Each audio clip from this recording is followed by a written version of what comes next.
and welcome to Visual Radio Arts Soundcheck. And on today's show, we've had a great set from Virus. First of all, let me introduce the band. So to my right, over here, we've got Sam on drums. To my left, Jazz on bass and lead vocals. And over on the far left, it's Tom on guitar and backing vocals. So let me start with you, Jazz, because you are the longest serving member of the band, I think. Microphone. Yeah, sorry, I should laugh there. Yeah, I'm the sole original member, yes. So just to do kind of 20 seconds of history, the band dates back to about 1983. Yep. And was formed at a time when there were quite a lot of other bands coming together to do basically protesting about environmental issues, democracy or the lack of. And you found yourself in a band kind of telling that story at a time when maybe some people were happy to listen to it and others not quite so.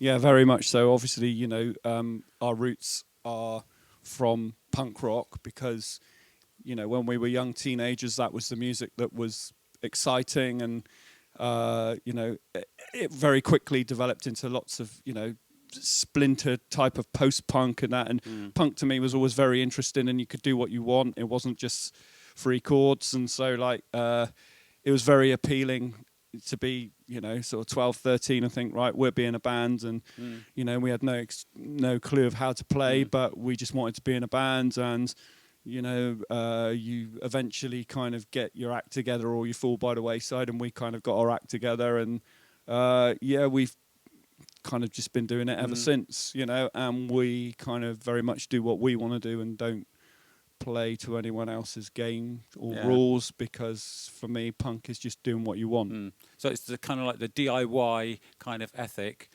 with a whole bunch of sort of social issues that you're effectively protesting about or drawing people's attentions to. So if we think back to those early days, environmental issues and anti-nuclear were kind of big issues, and now they're very much mainstream issues almost. Yes. I mean, like, obviously, for example, you touched on environmental issues there. You know, if you think back to, say, the bombing of the Rainbow Warrior ship in New Zealand by French agents, which happened, you know, 37, 38 years ago, whenever it was. Yeah. You know, I mean, that was kind of when maybe first time people had heard of Greenpeace. But you're right, all these issues that we felt were affecting us a lot, that we needed to, you know, we felt like when we were people like Margaret Thatcher in power, we thought like we don't stand a chance, but we at least we'll go down with a fight and we'll shout about it, you know. And if we get kicked on the way, we get, you know, at least we've gone down and we've told them what we think of it, you know, and it's kind of always been the same, really. As citizens, not subjects. Indeed. Which is a lyric from one of your songs on your new album. Yes, indeed. Right, I don't want to ignore everybody else, so I'm going to turn to Sam over here on the drums. In a three-piece, a lot of work for drums to hold everything sort of like, you know, together rhythmically. You look knackered. I am, yeah. To be honest, though, it gives you a lot of time to mess around and throw. Well, just hit whatever you want whenever you want, really, as well, because there's more space to fill. If there was another couple of guitars, that would be less space for me to make a racket. Yeah. So it's great, really, then. Yeah, I like making a racket and hitting things, so it works out well. When did you become a Virus member? About 10 years ago. 10 years, right. So musically, what stuff were you listening to that kind of brought you to this band? I've sort of enjoyed everything from sort of mainstream 60s music to some sort of heavy metal and punk rock, obviously. Was that a Sabbath t-shirt, is it? Yeah, Black Sabbath t-shirt, so all sorts of old rock music and that sort of thing. Anything with mental drummers. Yeah, there's loads of those around. Oh, yeah. Well, the ones that have survived, anyway. Yeah, true, yeah. Right, thanks for that. Right, Jazz, the new album is called Introvert, Extravert. Why Introvert, Extravert? Well, I guess it sort of reflects on us a bit, because obviously the previous album we'd done, and then sort of we started writing what became this record. And then lockdown happened. And the lockdown, there was a thing that, you kind of brought lots of sort of self-doubt in some ways to what we were doing. For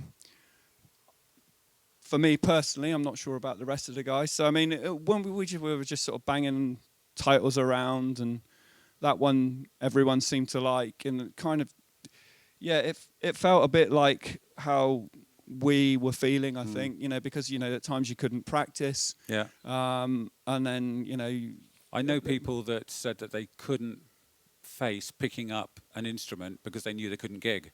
Yeah. I mean, I don't think I was so much like that, but it was kind of like there was so much else going on around. Where do you find the time to say, I'm going to go and sit down and play for 2 or 3 hours? And it was just a funny time. And like, and we've had lots of records before that have always been sort of related to the word virus. We've had like infected and virulence and things like that.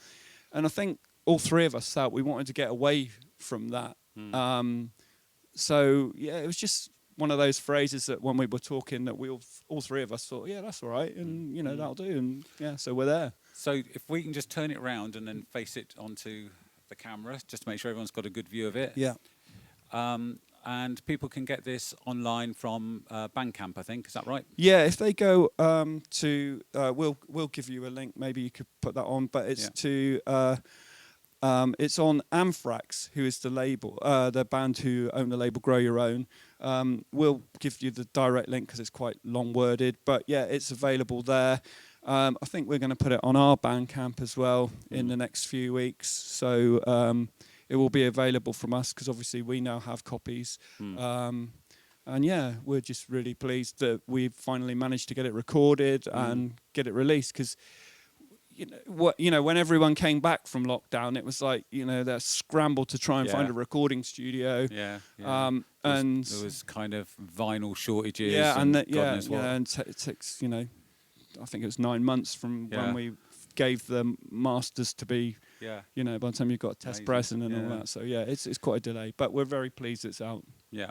So I wanted to ask you about a couple of the tracks that you played tonight. First one, Killing Line, which I think is the final track on the album. Yeah.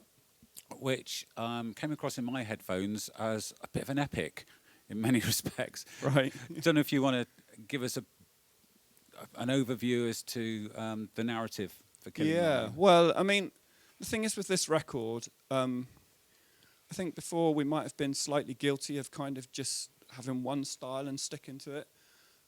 With this, we kind of were like, we throw everything out the window and just whatever comes out, comes out. And I think it's quite an eclectic record for us, to be honest. With the Killing Line, it's just one of those songs that obviously I've been vegetarian since I was 15.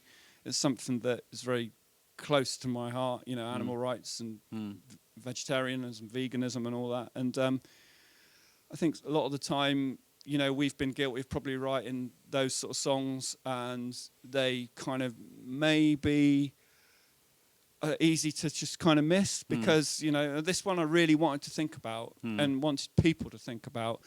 And I think the mood of the record, the mood of the song, as soon as, the kind of lyrics were forming, it just kind of made sense for it to be like that, It's kind of, you call it epic, I call it maybe a bit dark, and the guys have been brilliant about it, they totally on board with it all, and it's quite a tricky song to play, to be honest, because it's kind of like people think, but the bass that kind of it's got that little hook, kind of is not there, but then it's there, and then it's there, and it's loud, and then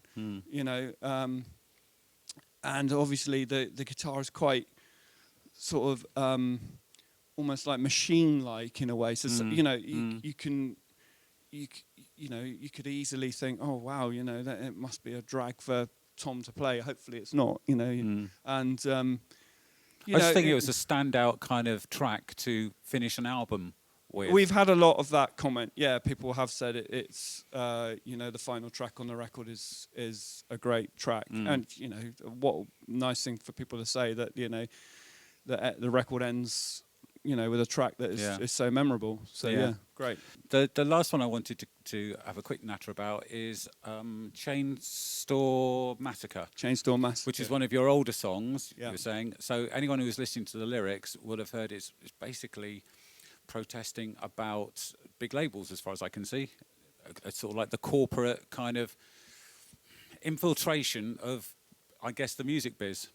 Yeah, well, when it was written at the time, it was about EMI Records, who were owned by Thorn EMI, who were basically involved in weapons systems. So bands were probably who were on that label were probably unaware that their profits were also going into funding weapon systems that were used in wars that were going on at the time.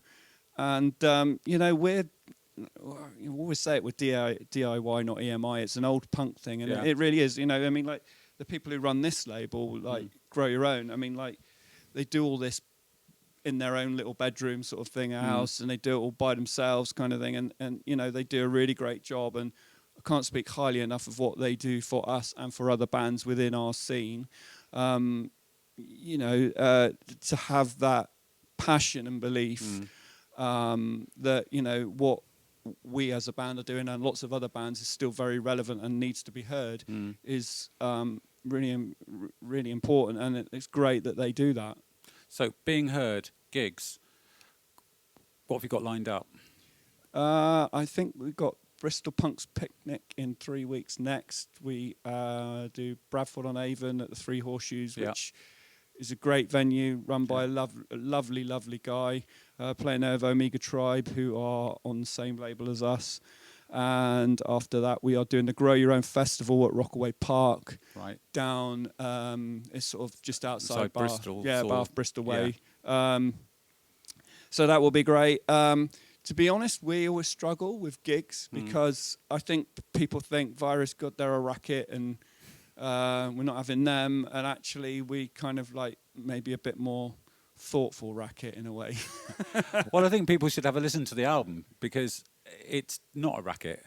It's a well-constructed studio album. And I think that some people that have got those preconceptions will be surprised. Yeah, well, maybe. I hope so. I mean, it's still got energy, of course, but it's. Well, we're a live band, a three-piece that we practice in a room, and whatever we kind of write comes out and goes on the record. I think that we're, when we record it, we don't have 25 layers of this, that, and the other. Obviously there are samples on this one that joins it to all the songs together because it's a kind of story. Yeah. But what we kind of play is kind of what in the practice room is kind of what goes down, and if we need a little bit extra here and there, usually Tom will add a little flourish, and he's kind of got ideas already for that, and so it doesn't take long to do. I mean, we recorded this in I think you said 6 days. Yeah. I mean, and we didn't really push it. We just kind of we just took our time and did it. I mean, we could have probably done it in 4, but. To be honest, we've done that before and rushed stuff, and it's never been quite right. And I listen back to it and think, we should have taken our time. So with this one, we're just kind of like, we just be a bit more relaxed about it. And it's the best record we've ever recorded, I think, personally. The best studio, the best engineer, the guy who produced it. Big shout out to Ben at Axe and Trap because he really listened to us.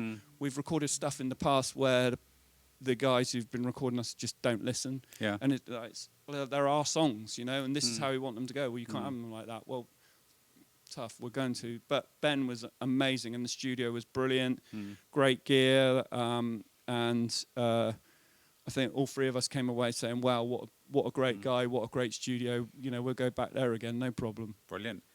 Okay, so can I thank you and everybody else for a great set tonight? Thank you. Thank you very much. Thanks very much for having us.